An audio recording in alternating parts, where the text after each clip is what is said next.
Game over, man. Game over. You're gonna need a bigger boat.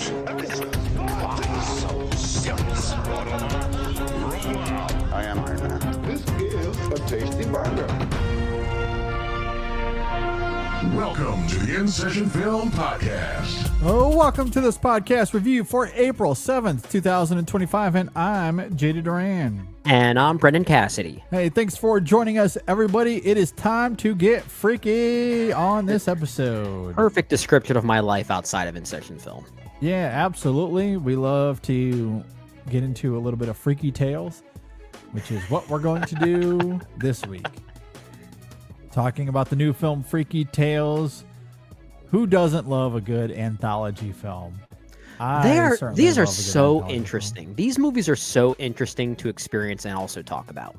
Yeah, no, they very much are interesting to talk about, especially when they're interconnected, as this film is, the latest from Anna Boden and Ryan Fleck. You know, So sometimes, you know, because there are a lot of films that are perhaps more thematically connected than they are narratively connected. This is really, I mean, this anthology is connected in a lot of ways: aesthetically, narratively, thematically, tonally. Yeah, it's kind of functioning in two different ways. It feels very much like an anthology film in the traditional sense, broken up into 4 specific chapters that each function as their own story, but they're also interconnected in ways that are more reminiscent of, you know, let's say like a Robert Altman movie or a movie like Magnolia from Paul Thomas Anderson. Yeah. Those, what do you call those, interlocking narratives as opposed to anthology films? This is a movie that's kind of doing both in a way. Yeah. But I think an anthology film description is probably the more apt of the two. Yeah. I mean, they are 4 different stories with different characters involved, but collectively they tell a story that that is deeply connected, for sure. So it does feel of a piece, even if they are separated at the same time. It all feels of a piece while also not really feeling of a piece, if that makes sense. Yeah. We'll talk about it. I think we're getting a little ahead of ourselves. Yeah, we're getting a little ahead of ourselves. Fascinating movie, though. It is a fascinating movie for sure. Quickly, before we get into the film, Anna Boden and Ryan Fleck, how do you feel about them as a filmmaking duo, generally speaking? Generally, I'm quite a fan of them. I think they're very interesting. None of their films seem alike at all, which I guess makes sense that they would then go on to make a movie like this. When I first saw this trailer, I was honestly shocked when I saw it was written and directed by Anna Boden and Ryan Fleck. I was thinking the same group that gave us Mississippi Grind and Sugar and Half Nelson. This can't be right. This can't be right. But then I went back and looked at those previous films of theirs, and they're all very different as well. So they don't really like to pigeonhole themselves into anything. And even when they went to work within the Marvel formula with Captain Marvel, it still kind of felt like their film. I think that's one of the few examples of a Marvel film still feeling like it was of the mind of its filmmaker, or in this case, filmmakers. I actually think Captain Marvel is kind of underrated, and I feel like you think the same thing as well, JD. But I think they're a really interesting directing duo, and I'm not going to come out and say that Freaky Tales is my favorite of theirs, because it's not, but I do think it might be their most interesting. Yeah, it is very interesting. I do look forward to talking about this film, and I'm with you. They are a really compelling directing duo. I've really liked all of their films to one degree or another. Some of them are really quite great. I really enjoy Half Nelson in particular. And you're right.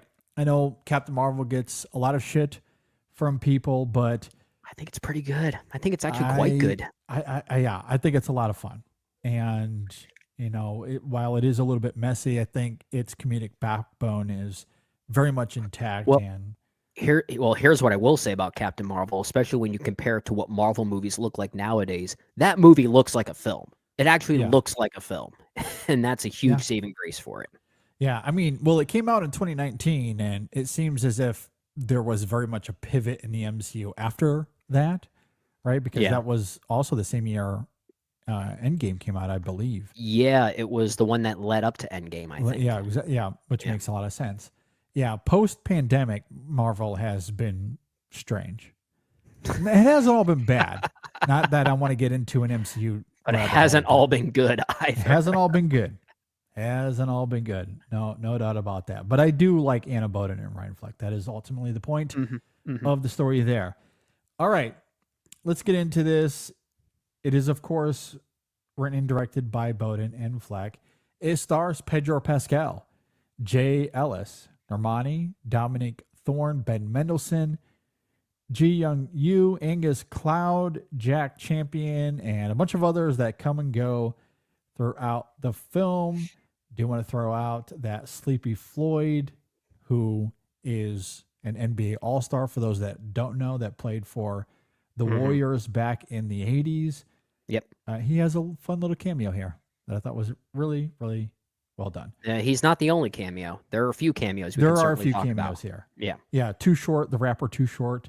He's the narrator. Yeah. Yeah, which I thought was fantastic. I love that as well. Yeah. And so he's in the film, but his character is also in the film as well. Yeah. Yeah, exactly. And there's another cameo that I won't reveal here, but maybe we can get into some spoilers and talk about it at the end. Sure. Okay. And there's a reason I say that. I'll get to it in a moment. If you're not familiar with Freaky Tales, as we noted, count them, 4 interconnected stories set in 1987, Oakland, California. They tell about the love of music, movies, people, places, and memories beyond our knowable universe. Okay. Let's jump into this. Brendan, what did you think about Freaky Tales? That's a pretty broad description. We should get a little bit more into what this movie actually is, because I think what this movie is aiming for and what it pulls from historically is why it is such an interesting movie. Yeah. This takes place in Oakland, California, 1987, May of 1987 specifically, which has a lot of historical meaning, especially for those that are NBA fans, I'll simply say. The whole notion of Sleepy Floyd is Superman, how that was chanted for a while, really stemmed from this night that this movie is portraying for us. And it's a movie of 4 interlocking stories where each story has a real level of unbelievability to them, but most of them are stemmed from real historical events, which is really intriguing. And I think a lot of this is because Ryan Fleck himself has a real deep-rooted love for his upbringing in the Bay Area, the East Bay Area. So this movie really is functioning as a tribute to the underground of Oakland, California, the arts of Oakland, the music, the film, everything that stemmed from it, how something was in the air, like this green light that just circumnavigated everything was sort of like fueling the air in some kind of way. And then it gets into some thematic ideas on racial bigotry that maybe even have a timeliness now. It's a movie where I really like what it's going for. Like all anthology films, I feel like I could say that I really enjoyed the experience. And when I sit back and think about it, I can pick it apart like crazy. And I think this is another example of it. I think as an anthology film, I can really sit back and analyze why it doesn't work. But I still enjoyed almost every bit of it. I just don't think it's a very consistent experience at all. And maybe that's the point. I know that there is meant to be an interlocking through line with all of these stories. I'm not sure if it's the right sequencing of events in order to create that interlocking sense that it's going for. Maybe we could talk about that further and maybe why I think there could have been a few improvements made in tightening this up a little bit. But perhaps the shagginess of it is kind of the point and something I can appreciate about it. So I did have a lot of fun with it, and I actually really appreciated the cultural reverence that it has for Oakland, because a lot of my favorite music actually came from the Bay Area, such as bands like Tower of Power or a band like Metallica, which obviously originated in Los Angeles, but they were mostly based out of San Francisco. And of course, Sly and the Family Stone, who we just talked about earlier this year with the movie Sly Lives, Judy. And all 3 of them have epic needle drops in this movie. So like that pleased me as just a musician. So I like the vibe of it, and I like the reverence that it has for this particular scene in this particular place. I Yeah. don't always love it as an anthology film, though, if that makes sense. Okay.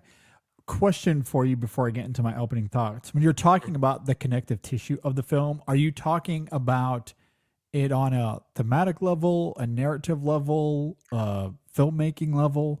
More of a narrative level. Okay. I think the first two segments here actually do a pretty good job as like tone setters of sorts. I do wonder about what follows and if there was maybe a tighter way that it could have connected where the rest of these stories go, if that makes sense. So it's Okay. more of a narrative thing, but I think the thematic connectivity is still there. Okay. Glad I brought clarity to Mhm. that because I have some thoughts on it thematically speaking, the connective tissue there. So Sure. I didn't want to provoke an argument where none was needed. As far as my thoughts on this film, I had a great time with this movie. I Okay. really enjoyed it a lot. It is a film that wears its aesthetic influences proudly. It definitely leans into its visual flourishes. There is plenty of style to be found here, and I found it quite diverting. There's a mystifying lore that is as entrancing as it is confounding. But I love that it's never really explained. We just see green flashes of light throughout the film. A bus seemingly transforms into a UFO at one point. One character that I will not reveal for spoiler reasons, but one character has a Luke Skywalker in The Last Jedi type of power, which is not expected at all. There's also this spiritual meditative seminar retreat that is commercialized on TVs throughout the film, but Yeah. the film actually never goes to this retreat. I It's forget the just name always of in the it. background. It's just Psychotics or always something like there. that. Yeah, it's just always Yeah, Soptics. I forget what the the name is, Soptics, but yeah, something like but that. almost feels like this movie's version of Scientology or Yeah, something it like kind that. of feels that way, yeah. And it's Yeah. just lingering in the background as perhaps a ground zero for the film's mysticism. It really is fascinating. And all of that bewildering lore, all of the film's style is in service to it being this tribute to Oakland in the late 1980s, to the historic Grand Lake Theater, to the Golden State Warriors and Sleepy Floyd, to the rapper Too Short. It's this anthology that realizes real people, real places, real events, but in a fantastical way that I was quite gripped by. Each segment I do think is compelling in its own way. And I hate to boringly echo much of film Twitter, but I really do like that third segment in this film quite a lot. There's a griminess to it that is complementary to the other three segments, but tonally, it is a little jarring. It's more poignant and emotionally grounded, especially thanks to Pedro Pascal, who is really, really great here. Honestly, I think it's some of his best work. I would have loved to have seen a whole film of just that character. I think the emotional underbelly of that sequence is riveting. There's also a cameo in that sequence at this video store that, and I cannot say this enough, absolute perfection. I want a whole spin-off movie of just those two characters having a conversation. It was so good. And like, I don't know if I was in a theater full of other cinephiles. I don't know. But I was gritting ear to ear, trying to figure out what film he was going to bring up next in his top five. If I agreed with that selection, like I was having a podcast conversation with said cameo character in that moment, and I absolutely loved it. Like, I don't know if it necessarily works narratively within the context of that moment, but I loved it anyway. I don't care. I thought it was great. Yeah. So that third segment with Pedro Pascal, I think, is the moment that, and when I say moment, I really mean the entire chapter itself. That's chapter 3 of the 4 here. Yeah, it's 3. Yeah. That entire chapter, I think, is the thing that both makes and breaks the movie for me in a lot of ways. And it's because I think just taking that specific chapter out of the rest of the movie and enjoying it in a vacuum, it's a very compelling chapter. It really is, because Pedro Pascal is really great. I don't really know what to make of that sequence in the video store, but I enjoyed every second of it. It's so good.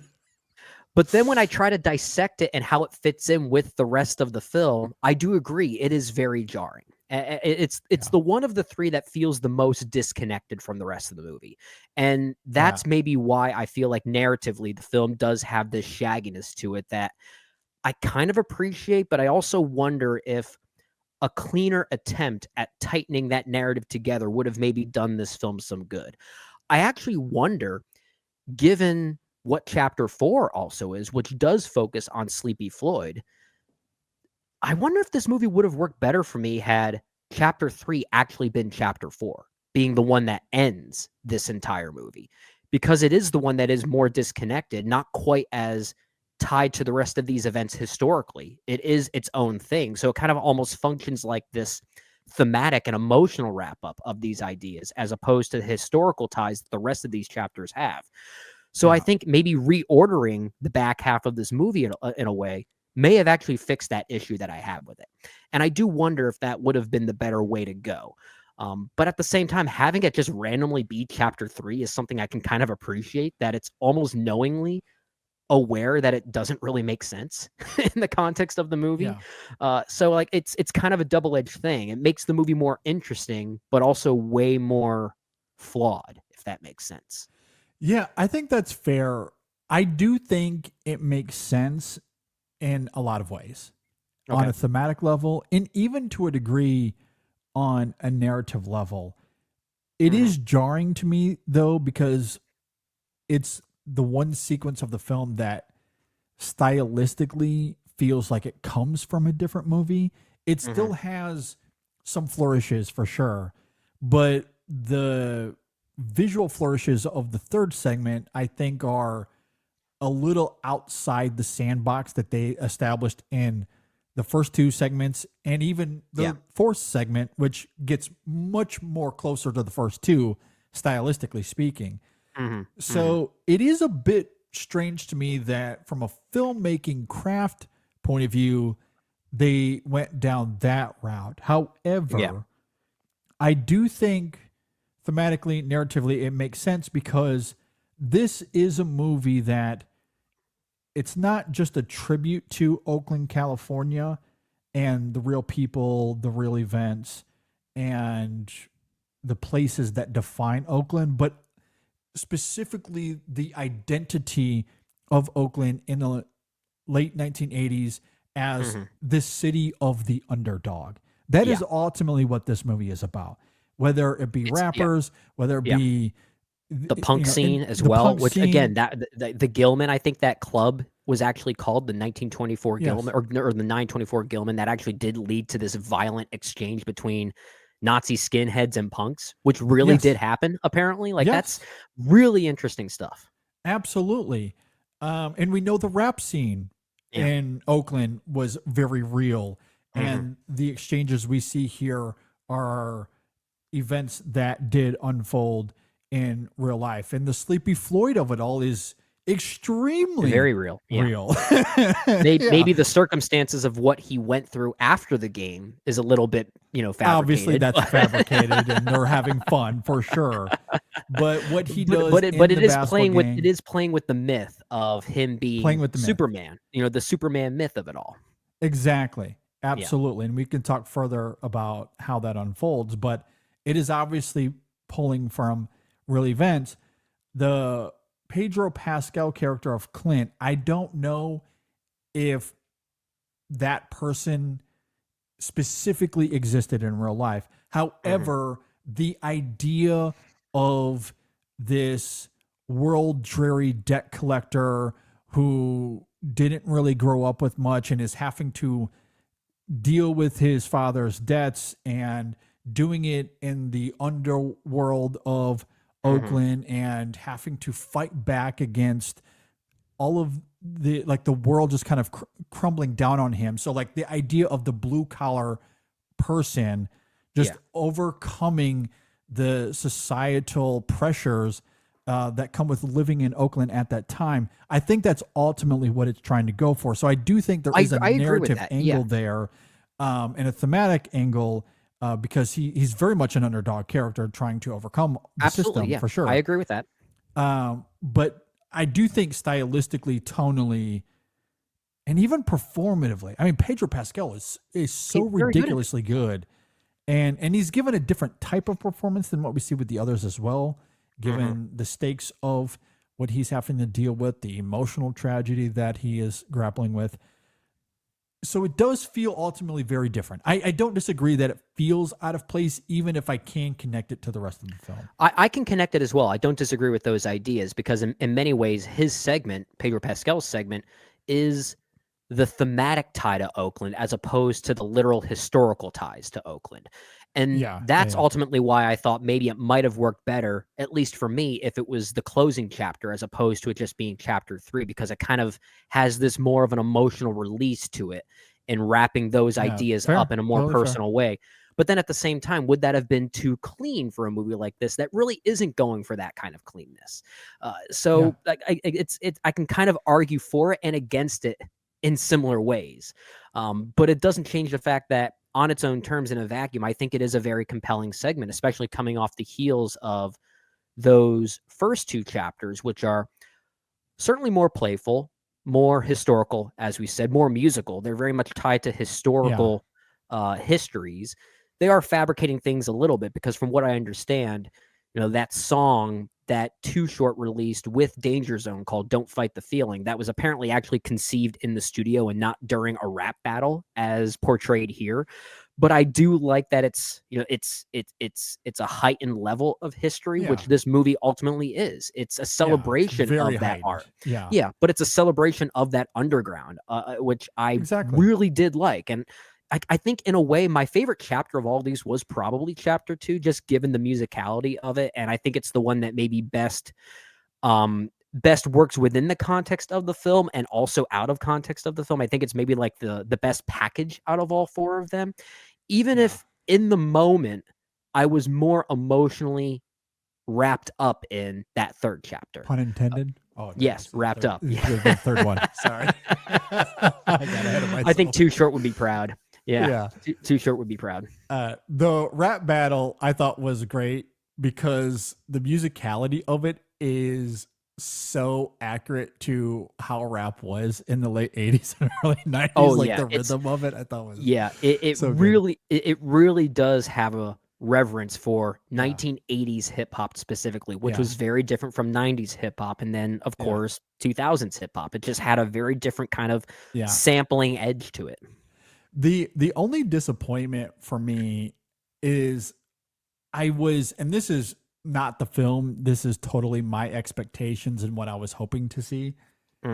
Because ultimately what happens is that the Entice character and the Barbie character, right? Those 2 are invited to be Danger Zone, a part of this rap battle. And they are told that, hey, make sure you have something prepared. If you can't freestyle it, make sure you have something prepared and that you're ready to go. And I was hoping that when they get to the rap battle, they somewhat forego the written stuff and just freestyle the moment. And the reason I say that is because when we lived in Lexington, I had a friend there that was one of the best freestylists I've ever heard in my life. He is incredible. Did I ever meet this individual? I don't know. He was at my wedding, so perhaps. Well, I was not at your wedding. Remember you that? Weren't? Yeah, because I met you, I think, the week before your wedding actually took place. The wedding? Okay. Yeah. I couldn't remember the timeline there. Yeah. In fact, I think when we met at West 6 Brewing in Lexington, your wedding was a week away. I think that's when we first met. Yeah. Gotcha. Okay. So, I don't know if you ever met him then. Okay. But he was one of the best freestylists I've ever heard. And one of my favorite memories from living in Lexington is we went down to one of the bars there and they were having a rap battle contest. And of course, he enters into the contest. And he goes second. The guy that goes before him, he does his little thing and, it's fine or whatever. And then my friend goes up and completely freestyling. He blasts this guy because all of his stuff is written. You can tell that it was written. He's doing a freestyle rap battle contest, but it's all prepared ahead of time. It's these vague accusations that you could throw out at anybody, not really my anyone. friend. Sure. It's all vague. And so then my friend goes at this guy very specifically on the spot, talking about him, how he looks, and he's actually doing it in a kind-hearted way. He's really just pointing out that he's fake because he's not freestyling. It's all written down, and there's a big difference between the two. And it was one of the greatest moments of my life. That's amazing. So like my friend ends up destroying this guy, and he wins the battle easily. And the guy, That's amazing. the other guy walked out with his tail between his legs. Like it was unreal, totally unreal. Oh yeah, I wish I met this individual. I really did. And it goes to show, like, you can really sense it, especially when you're there in person, when someone is doing a true freestyle versus something that is written, especially when the divide is a chasm like that. So with that, I had that memory in mind, and I was like, man, I really would love to see that play out in this film. And it did seem as if that was going to maybe be the case, because there was that moment when Entice, I'm trying to remember which one it was, but she hesitates as if, you know, she because she's talking about wanting to be in the moment, and she feels like maybe they're being set up here. And then, you know, they go on to do the thing that they prepared, and it's still fine. It's still good. It didn't go the way that I was hoping to. So that was just a personal disappointment, because that story, I think that's fair. So I mean, I was thinking about that too, especially given the fact that Barbie and Tice's routine was way too well choreographed for it to be freestyle, because they're actually playing off each they're other. definitely not freestyling. Yeah, they're definitely not sure. freestyling. But if I were to, I don't want to say defend it, but I guess if I'm trying to give it some benefit of the doubt, perhaps they're trying to at least recognize some of the historical truth to it, which is maybe how it was conceived in the studio. Yeah. And that's maybe the only defense I can bring to it. Well, and the characters talk about how they have rehearsed this whole thing several times. Yeah. And Tice wants to go through it a couple of different times. So we understand that it's written, and they perform it the way that they've been setting it up the whole time. I guess I was just hoping for some sort of subversion. Where you were hoping for your friend to randomly show up in this movie. Exactly. Which is why it's totally a selfish thing. But I wanted to tell that story because it was awesome. It's one of the coolest things I've ever experienced in my life. But yeah, that whole sequence is really good, though. All that to say, I enjoyed the second sequence a lot. And of course, Too Short. In fact, I'm trying to look this up because I want to give credit where credit is due. Too Short in the movie. I mean, obviously, Too Short himself is narrating the movie, but Demario Simba Driver plays Too Short as the character on stage during that rap battle. But of course, he comes out actually performing the song Freaky Tales, you know, the titular song, which was a Too Short song back in 1987, if I'm not mistaken. Yeah. And Too Short himself cameos, he's the narrator, as we talked about earlier, but he also cameos as Ben Mendelsohn's partner. As well. So he does have an on-screen appearance in this pretty film. Funny scene there too. Yeah. Really fantastic. Of course, you have Ben Mendelsohn once again, who is, you know, I love Ben Mendelsohn, but he is getting so dangerously close to being typecast at this point.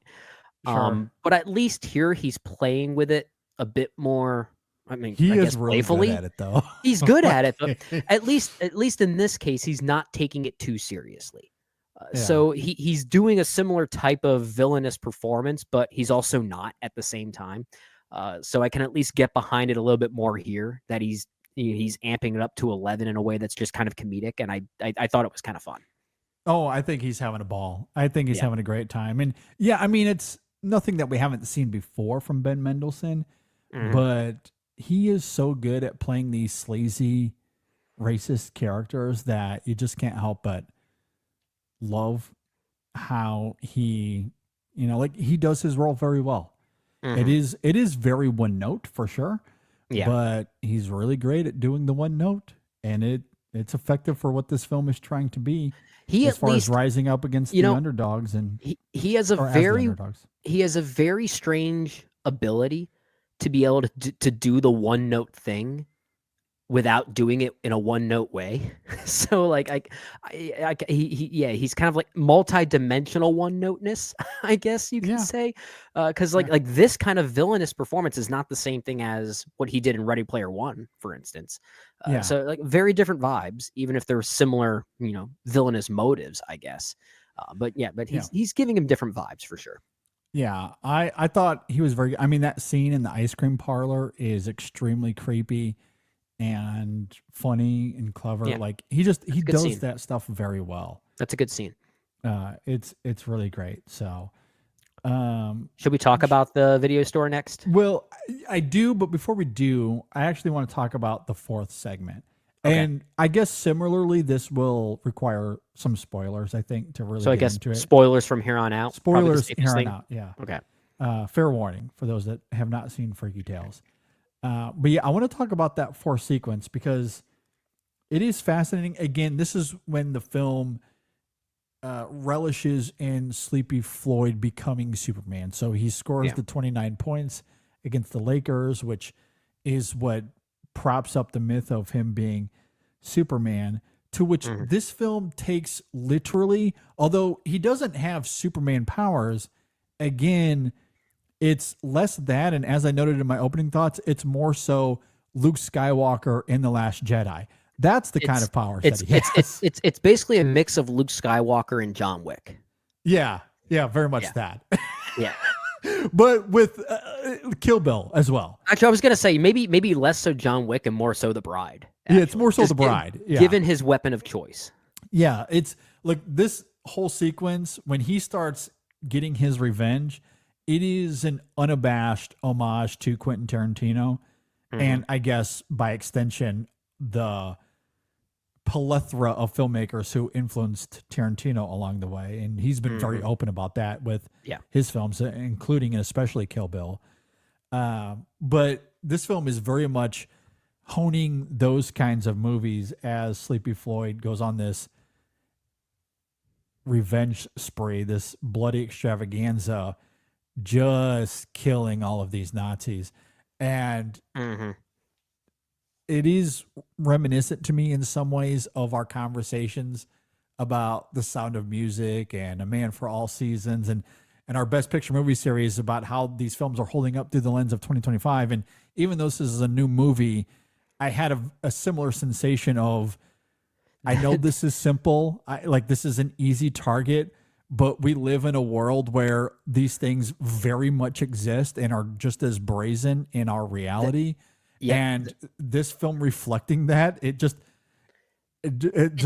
feels timely and appropriate. Well, and it's a fun image given what's happening on screen in a playful, fun way. The catharsis of it is what makes it for me, because I think the execution of the action itself as an action set piece is fine. It's some of the kills are fine. There's nothing really innovative about them.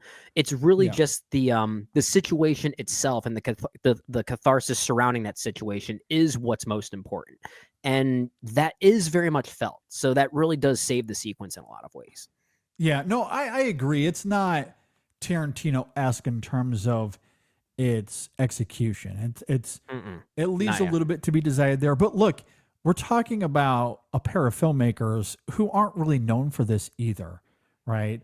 I love Anna Boden and Ryan Fleck, but I don't go see their movies because they're going to become the next Tarantino or John Wick filmmakers. That's just not who they are. So I think I'm willing to forgive it, given that context, I guess. But I think it's done well enough, and I love the aesthetic of him. He's got the Warriors gear on, and the performance is fantastic there from Jay Ellis, channeling his grief and pain and suffering, and just becoming this warrior, this literal warrior samurai out of nowhere, and doing it in a Luke Skywalker kind of way with the meditation and everything happening there. It was just, I had a ball. I had a lot of fun.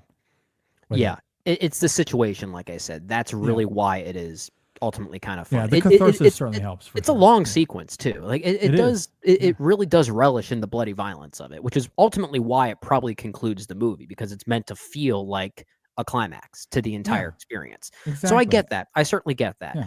I mean, you're killing a bunch of Nazis with samurai swords and knives axes and axes. yeah. Yeah, I mean, exactly. That catharsis is something a lot of us, I'm sure, feel these days. So,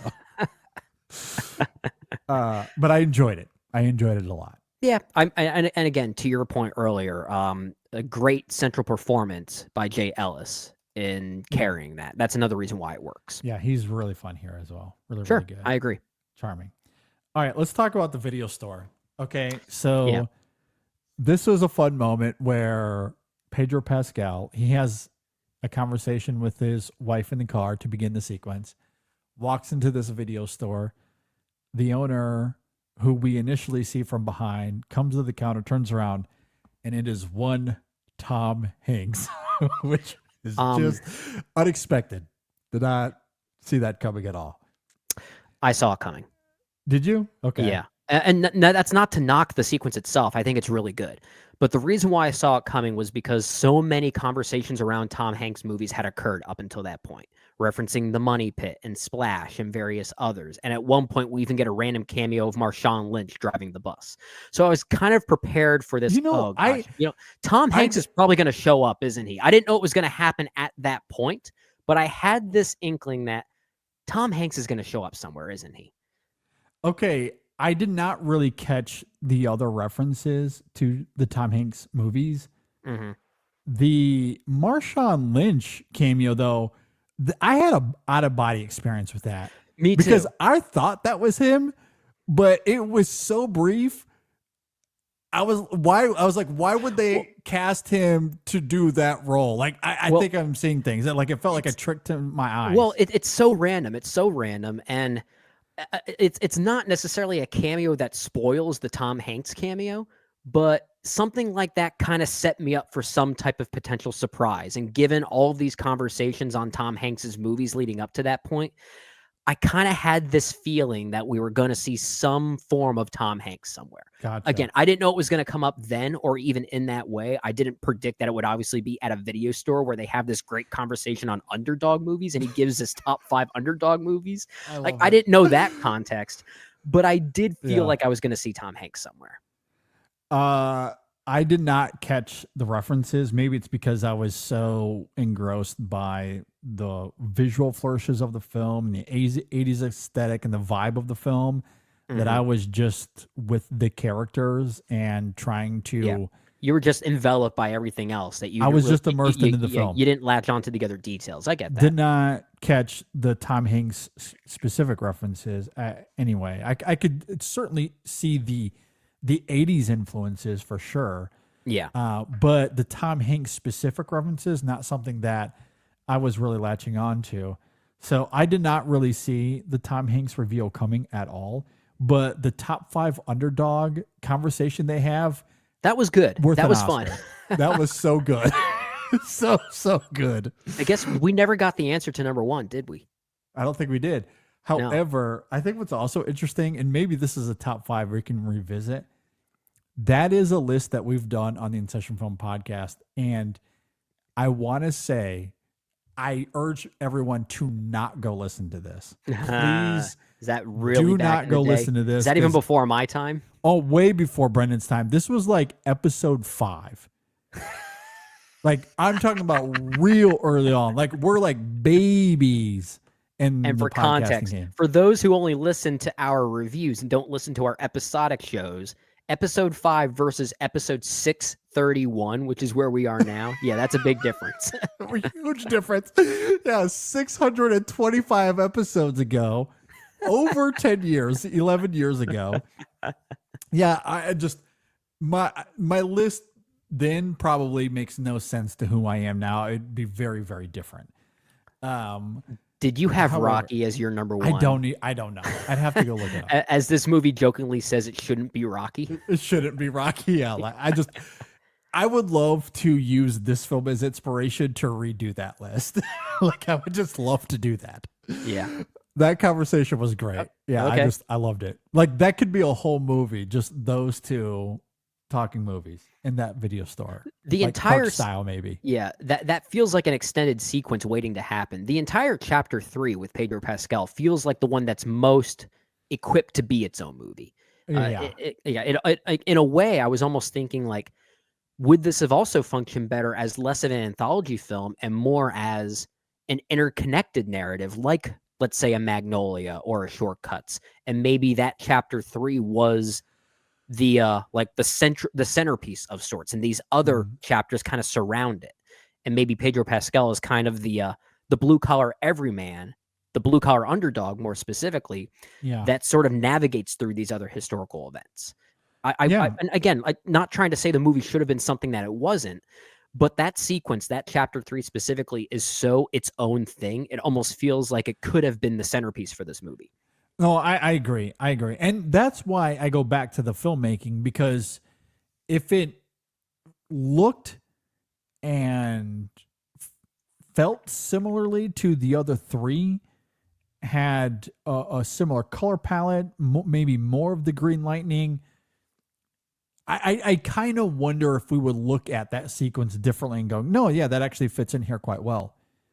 But it is so different. It is jarring in terms of how it is aesthetically different, even if it makes sense for all the other reasons we talked about earlier. But it does feel like it's its own thing, which in some ways I kind of admire. It throws a wrench into this film to give it a little bit of a curveball. Yeah. But there's no denying that it is different, for better or worse. For better or worse, but like on its own terms in a vacuum, it is phenomenal. It's really, really great. It is primed to be its own movie, there for sure. And I think what's great about it is that honestly, you could create 2 movies out of that whole sequence. I mean, the Pedro Pascal of it all is ripe for a genuine, dramatic, emotional, movie about his past and him having to reconcile with how that led to the consequences of his present, and where that leads him into the future. Given his performance, absolutely, I would love to see that. But as I noted earlier, you could just have him in the video store talking to Tom Hanks and have a Clerks style type movie all on its own. That would be very different tonally and probably visual as well. But I think it would be great as well, given that dynamic. The most important thing we haven't even mentioned yet is Tom Hanks's character. You know what his name is? Hank. Yeah, it's amazing. Yeah. Of course, it's somebody Hank. store. Tom Hanks plays Hank. I mean, it feels obvious. Is that the first time he's ever played a Hank in a movie? Surely that's not the first time. Yeah, he hasn't done many meta roles like that. Yeah. Has he even ever done a role like that before? I don't know how he got involved with that sequence. I don't know what led up to that. I'm just glad that he said yes to it. He absolutely killed it. Me too. So good. I love it.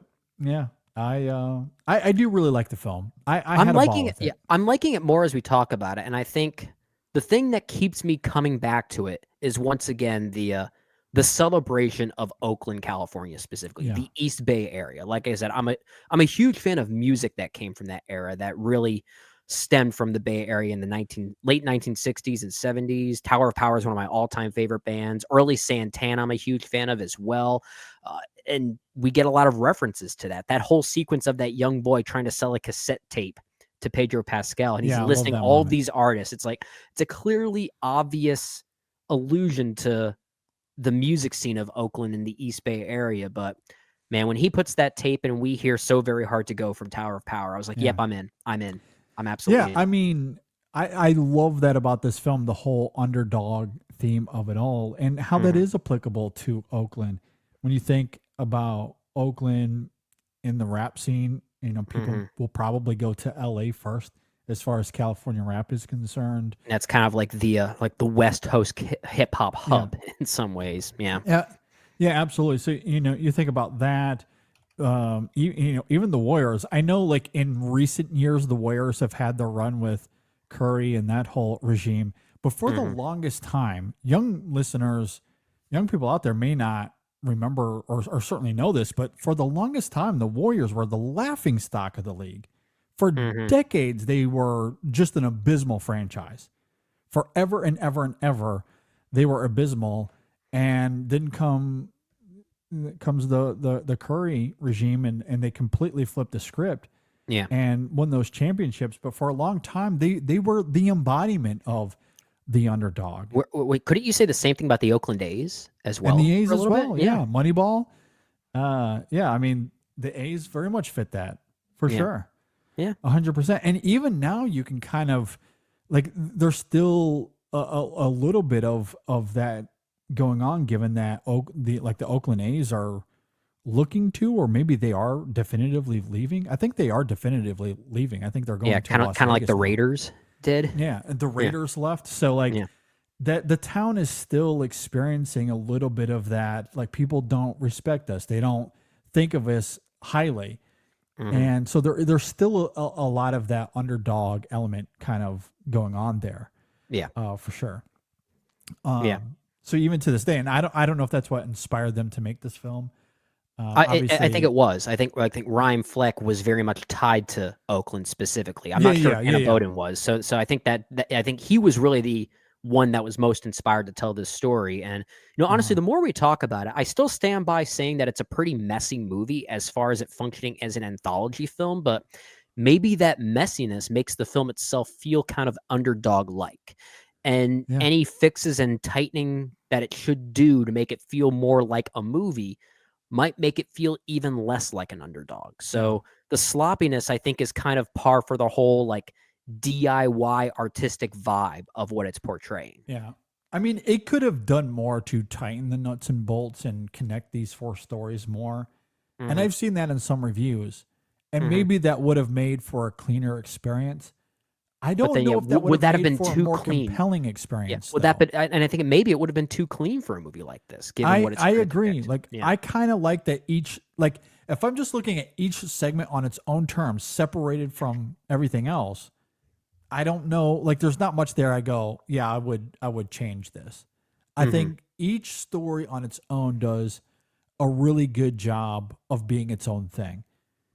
So when you talk about, and I don't mean you, but like the plural, the royal you, yeah. the royal you, like when we talk about the connective tissue, like I don't know. Like I don't know if that would have made the film better.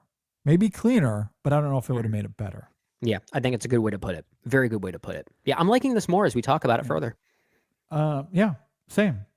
All right. Well, with that said, if you agree or disagree with anything we had to say here, you can leave a comment below if you're watching on YouTube, or you can hit us up on social media, Facebook, Twitter, Instagram, Blue Sky, Letterboxd. You can always email us in sessionfilm@gmail.com. I would love to know what you think about Freaky Tales, where you sit on this film. But I did enjoy it. Very much did enjoy it. Be sure to go and check out our other review this week, where we talk about the horror comedy Hell of a Summer. And, I noted this on social media a few days ago, but, people have been talking about Pedro Pascal in Freaky Tales, and for good reason. He is phenomenal in this film. People should be talking about Fred Heschinger more, or just as much anyway, as Pedro Pascal, because his performance in that film is almost too truly good. really good. Yeah. Probably too good for that movie. Yeah, And yeah. so I hope more people go and check out that film and see that performance, because it's fantastic stuff. But go and check out that conversation. We had a really fun conversation on that. Episode 631 is available. We talk about CinemaCon as much as we can. It was impossible to get to everything, but we talked a lot about CinemaCon. Yeah. And we continued our Best Picture movie series with the 1966 winner, A Man for All Seasons. Yeah. And that was a great conversation as well. Hope people Good go and movie. check that out. Enjoy it. Yeah. And then this weekend, I don't know what we have this weekend. I don't have it in front of me. What are we doing? We're this going to plan it as we go. We're going to plan it. I guess we're just going to make it up. Yeah, we're just we'll going to make it up. That's what we always do. We just talk Yeah. about anything that comes to mind. We're going to talk about Tony Scott's his Benhelm 1-2-3 remake. That's what we're going to do. Oh, yeah. Yeah. Why not? Why not? Because I watched both of those movies this last week. I don't know why. It was there. Sometimes when you're a film critic like we are, you have to make room to watch movies that aren't for work. Yeah. I mean, yeah, I had some opportunity. I had never seen what year did that come out? Was that the late 60s, 70s? I'm not Late I'm not 60s, even early sure. 70s, I think it Yeah, was. The Taking of Penhelm 1, 2, 3. I really enjoyed 1974. 1974. 74. Okay. Yeah, I was gonna, early 70s makes sense. Mm-hmm. I really liked it a lot. Thought it was good. Had a great time. All right. And I wanted to see how Tony Scott's version compared to it because I hadn't seen it in a minute. Mm-hmm. Man, you talk about a filmmaker that I'm falling in love with him the more I watch his movies. Just full on love affair. It's a shame that we're coming around on him so much after his passing as well. Yeah. And we're recognizing that he actually had a lot more to offer than I think we gave him credit for. I think we certainly took him for granted. I think we did as well. Yeah. I mean, maybe it is a little bit of the 2025 thing. Maybe similar to how some people are re-evaluating Michael Mann these days. I don't know. I feel like there's a similar thing going on, but yeah, I do wish that he was here to hear people talk about his films now. Yeah. Because man, they're good. They're real good. I love them. He's actually a very love 'em consistent filmmaker. Yeah. Lots of fun. At any rate, I didn't mean to get us down that rabbit hole, but maybe those would be the reviews next week. I don't know. Yeah. For no reason other than For we no like his reason work. whatsoever. No, we'll figure it out. But at any rate, thanks for listening, everybody. Thanks for watching. We'll see you next time on the In Session Film Podcast.